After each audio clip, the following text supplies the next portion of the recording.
'కల్కి' మూవీ అరుదైనటువంటి రికార్డ్ కొట్టేసింది. 1100 కోట్లు అవలీలగా రీచ్ అయిపోయింది. ఒక సెన్సేషనల్ బ్లాక్ బస్టర్ స్ట్రాటజీ అందుకున్నటువంటి ఈ మూవీ తిరుగులేని కలెక్షన్స్ రాబట్టింది.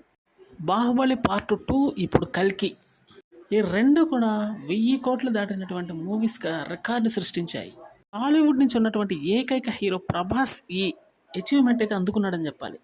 నాగ్ అశ్విన్ క్రియేట్ చేసినటువంటి వండర్‌ఫుల్ వరల్డ్‌లో ఇదొక అద్భుతమైన విజయం. ఇది ఆషామాషీ విజయం అయితే కాదనే చెప్పాలి. సెకండ్ పార్ట్ అయితే 2025 మొదటి నెలలో వచ్చే అవకాశం ఉంది అనేది ఒక రూమర్. వాస్తవంగా అయితే ఈ మూవీ యొక్క షూటింగ్ ఇంకా కొంత చేయాల్సి ఉంది. షూటింగ్ స్టార్ట్ అవ్వడానికి కొంచెం టైం పట్టే అవకాశం కూడా గట్టిగానే ఉంది. ఫస్ట్ పార్ట్ ఎట్లుందంటే సెకండ్ పార్ట్ ఇంకా అదిరిపోయే రేంజ్లో తీసే అవకాశం చాలా గట్టిగా ఉంది. అది కూడా 1000 కోట్లు ఖచ్చితంగా రాబట్టే అవకాశం ఉంది.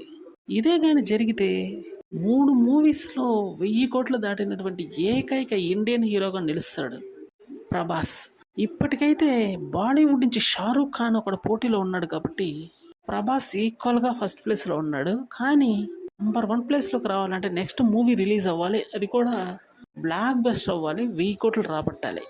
ఇదంటూ తొందరగా జరిగితే ప్రభాస్కి ఎదురే లేదు.